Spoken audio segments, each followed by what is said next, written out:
has been an awakening. Have you felt it?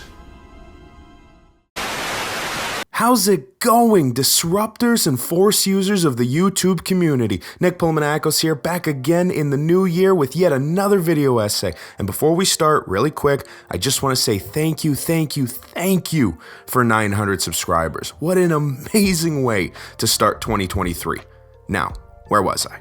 Right, today's video essay, where we'll be focusing on, drumroll please, villains. See, to me, the best villain performances in film are the ones that are normally the most complex, layered, emotional, and ruthless portrayals of evil that you'll ever see. The most memorable villains are the ones that almost outshine the hero of the story, the ones where you're in complete awe of this person, what they do, their motivations behind everything, and how they carry out their horrific plans. Villains like Darth Vader, the Joker, Thanos, Agent Smith, and Nurse Ratched, and so many more are frequently hailed as cinema's greatest bad guys because of how much character work was put into each of them.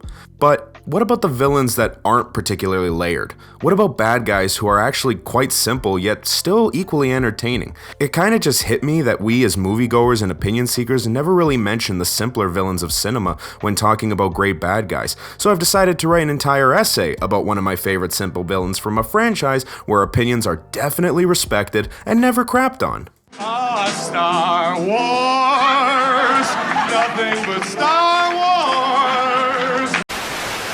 Okay, actually, I just realized that before I talk about Star Wars, I need to mention the film that led me to this idea in the first place. Recently, I rewatched Rian Johnson's Glass Onion. I originally saw it back in September 2022 at TIFF, then again in theaters this past November, and finally, more recently on Netflix. In each of my watches of this magnificent film, I was always in awe of Edward Norton's performance as Miles Braun, who, spoiler alert, turns out to be the main villain of the story. Frequently hailed as a complicated and tortured genius, Miles turns out to be this blowhard idiot who seems smart and gifted on the outside, but is really just super hollow on the inside. When thinking about this performance further, I was trying to remember other times where I was this entertained by the simple villain, and sure enough, I was instantly reminded of another villain that Johnson had worked on years prior. It's no secret that I have a lot of love for Johnson's entry into the Star Wars franchise, The Last Jedi. I personally regard it as the best Star Wars film since The Empire Strikes Back, and it's my favorite piece of the Star Wars sequel trilogy. There are so many things to love about that movie that I could spend hours on and probably piss off a number of fans along the way, but one specific aspect of that film that I liked, but I've never really spoken in depth about, is Supreme Leader Snoke. At the start of this film, Snoke is still the leader of the First Order. Having regrouped after Starkiller Base's destruction, Snoke guides Kylo Ren and the First Order towards wiping out the Resistance, Rey, and a downtrodden Luke Skywalker once and for all. Now, I've always liked Andy Serkis as Snoke, the character itself, and his placement in this story. I loved how menacing he was in both The Force Awakens and The Last Jedi, and I especially liked that Johnson had the idea to position Kylo Ren as the main villain of the story by having Kylo kill Snoke. It's a storytelling decision that is still being debated, in addition to whether Snoke was even a necessary aspect to the story of Star Wars. In response to that, I would normally argue that he was, but I've never really been able to articulate it until I saw Glass Onion. Watching how Johnson wrote Miles Braun gave me the revelation that I've been searching for this whole time. Supreme Leader Snoke, like Miles Braun, is a loser.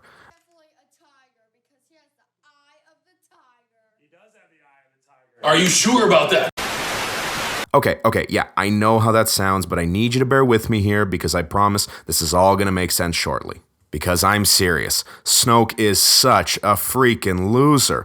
A wannabe Sith Lord who seems like a complicated and tortured genius on the outside, but is really just an all-around loser on the inside. When you consider both The Force Awakens and The Last Jedi in this process, side note here, I am ignoring The Rise of Skywalker because all of this is based on the idea that Snoke is his own person and not Emperor Palpatine, everything about how Snoke presents himself just makes sense to me now, and that's why you're watching this video essay here today.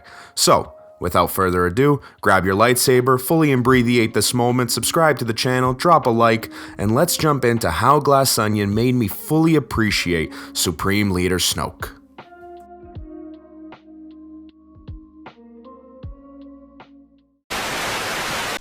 We interrupt this program to bring you a special report. What's going on? I know it's been a while since I've been on camera, so I just wanted to come on here and put a quick disclaimer to say please please be civil in the comments. I know I'm talking about the Star Wars sequels. I know I'm talking about Rian Johnson. I know I'm talking about Glass Onion. Very controversial topics, apparently, in the nerd and film community.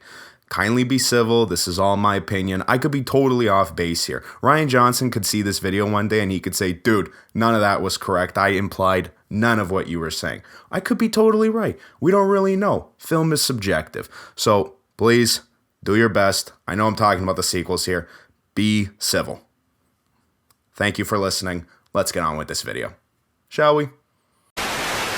We first meet Snoke near the end of the first act of Star Wars The Force Awakens. In it, Snoke is presented as a giant, towering over his apprentice Kylo Ren and First Order General Hux. He's mysterious, cold, and clearly powerful with the dark side of the Force. He's able to sense things that only the most powerful Force users could detect, commands the room with every word he utters, and best of all, he's huge. Again, ignoring the rise of Skywalker here, director J.J. Abrams clearly sought to separate Snoke from former major villain Emperor Palpatine as much as he could. Whether it be through his appearance, performance, or how he ran the First Order, the filmmakers did everything they could to say, okay, yes, we know he's another Palpatine, but he's more than that. And at least for me, I was intrigued, but to be honest, I did always view Snoke as another Palpatine. Right from the start, it was obvious that this dude was trying to pick up from where Palpatine left off, but do it his way. He saw the errors of the Empire and sought to not only redeem them, but remake the galaxy in his image. It's yet another standard dark side tale that Star Wars knows all too well.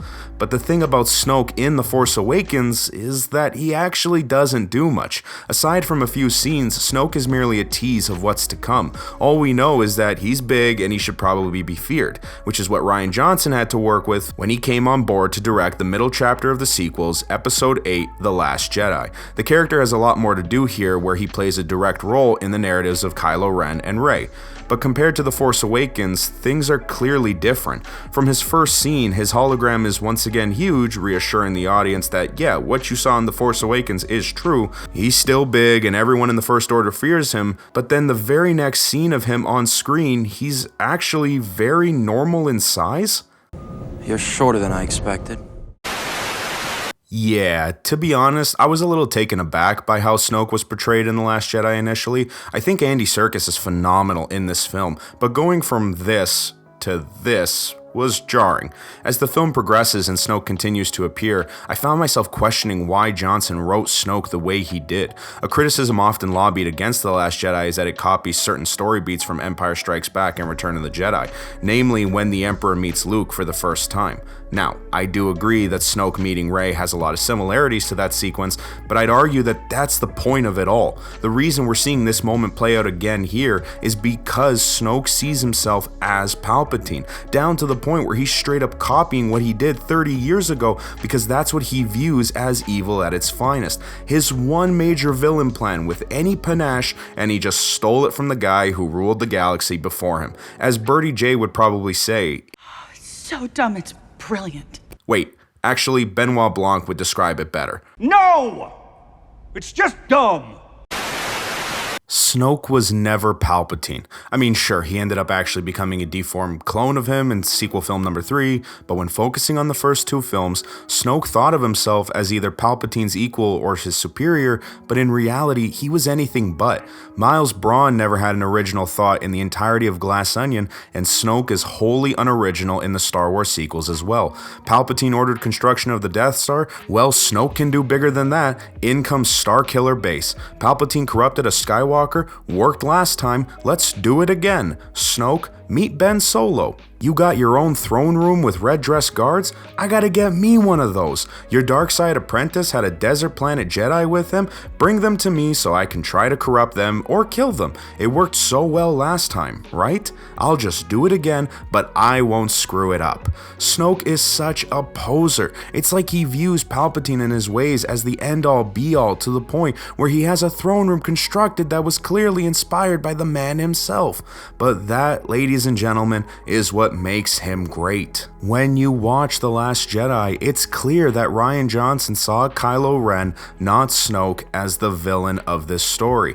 I don't know if Abrams wanted Snoke to carry through all 3 films, but even if he did, Johnson had other ideas. The parallels between Snoke and Palpatine reach a boiling point when he tells his young apprentice to kill the newest Jedi of the galaxy, only to be betrayed, sliced in half, and usurped by Kylo. In a moment that had my entire theater gasping, Snoke was dead, and Kylo Ren goes on to name himself ruler of the First Order. In a beautiful moment of poetry, a man of Skywalker blood, for a brief moment, sees clarity and saves someone they care about, killing their master and finding peace, even for a second. I absolutely love this moment, as it solidifies who Kylo Ren is as a character, while also doing away with this Palpatine wannabe. For as interesting as the mystery surrounding Snoke could have been, what we got, in my opinion, was even better.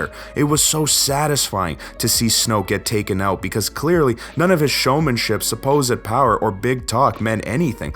Much like Helen Brand and Miles Braun in Glass Onion, Kylo is able to see Snoke for who he really is. On the outside, a gigantic loser who talks a big game, and on the inside, nothing more than a little man with little power. I don't know if this was always the plan, but man, am I glad this was the route that was taken. I liked how J.J. Abrams introduced Snoke, but wow, do I love how Rian Johnson wrote this character. The slow realization that Snoke was never someone to actually fear can be a tough pill to swallow. After all, Leia and Luke both speak of him as someone to not be trifled with, and yet, Kylo took him out with one move. How can a powerful darkseid user go out like that? Unless he isn't one. He's a sheep in wolf's skin, someone who thinks they hold all the cards but really has nothing to show for it. Snoke made himself out to be the biggest bad the galaxy had ever seen, only for his apprentice to wipe him from the board completely. Like Miles Braun, there are no layers to Supreme Leader Snoke, but that's what makes him one of the finest characters to ever step foot in a Star Wars movie. Him being the complete antithesis to Palpatine is what had me so entertained by this character. In short, Johnson just seems to have a knack for writing men who believe they're the most powerful ones in the room, only for the underdogs to show them otherwise, and each time you see him write this kind of character, it just gets better and better. I guess in the end, what I'm really trying to say here, aside from the fact that Snoke is a loser, is this. Rian Johnson, if you're watching this, keep writing Benoit Blanc mysteries. They're awesome. But I really, really hope that you return to Star Wars one day. Hello, fellow Snoke fans and haters of the YouTube community. Thanks so much for checking out my latest Star Wars video essay. As always, don't forget to like, comment, and subscribe. You can find me on Twitter at Nick Manakos. I've been Nick Manakos, and I will see you all in the next video. Later, everyone.